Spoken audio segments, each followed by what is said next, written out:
I mean, to speak to what you both have spoken so eloquently to, would take us to Frantz Fanon in his great book, Black Skin, White Mask, where he says a man who possesses a language possesses as an indirect consequences what that world expresses and is implied by that language. So by that very token, so we're saying this gentleman, I'm using gentleman loosely. It's nothing gentle. I have said that before, brother. These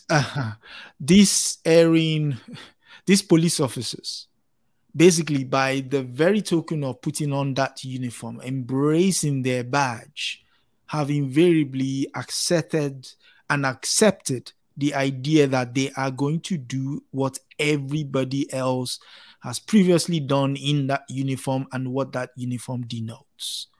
So it begs the question then that is what is happening in the United States, is it just unique to the United States in terms of policing? Brother Milton. Oh, no. I would like to also tie that question that you pose with what Sister Nduku said, the devaluation of Black bodies, of Black lives.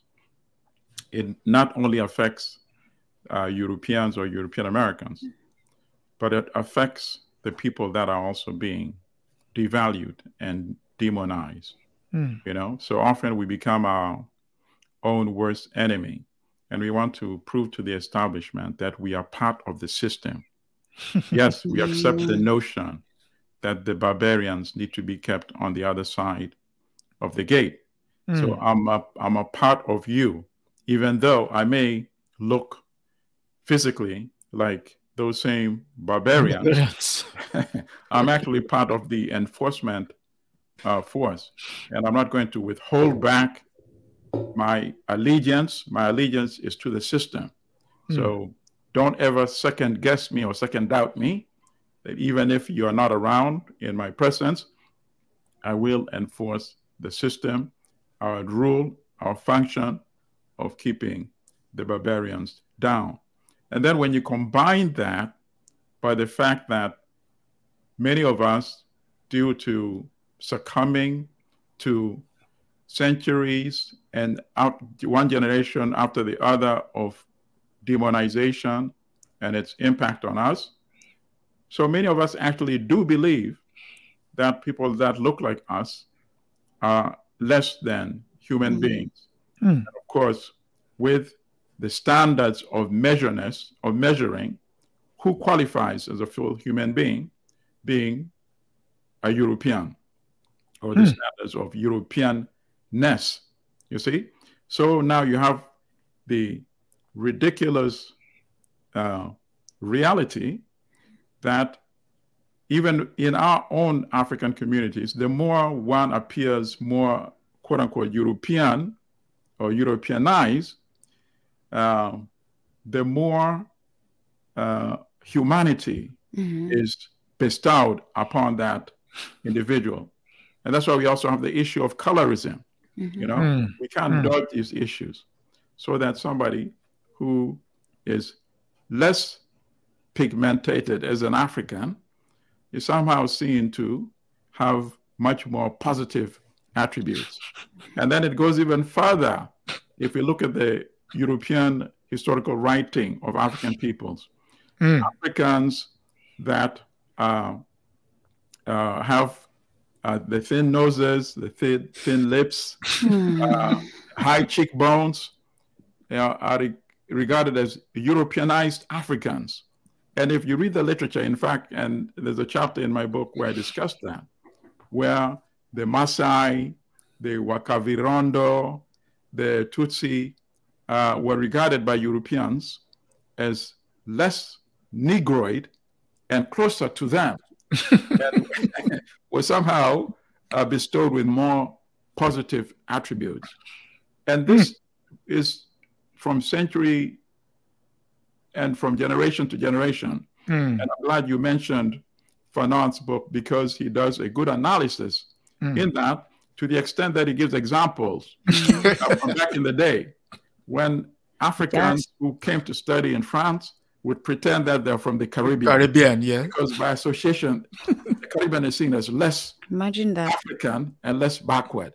And then he also gave examples of people from the Caribbean getting enraged and getting ready to fight if somebody will stick them for being an African. And this is a very serious pathology that affects our community, internalized self-hatred. And then one final comment, Malcolm X also spoke about this. I always recommend that short, there's a short clip from my longer speech. And this clip is about 6 minutes. It's on YouTube.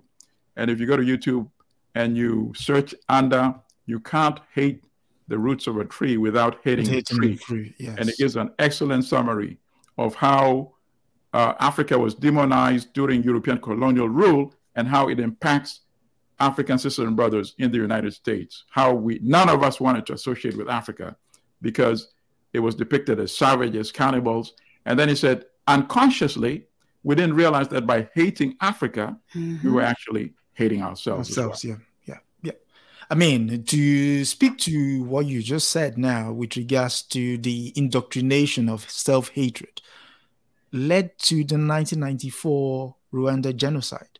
Yes, indeed. Because this idea of curating hierarchy and eugenics introduced by the Belgians was what led to that very idea of seeing someone in less than and then just go on a killing spree that in 4 weeks, 800,000 people will be killed. Some even in churches. Ironically so, because who started that practice? The Catholic Church.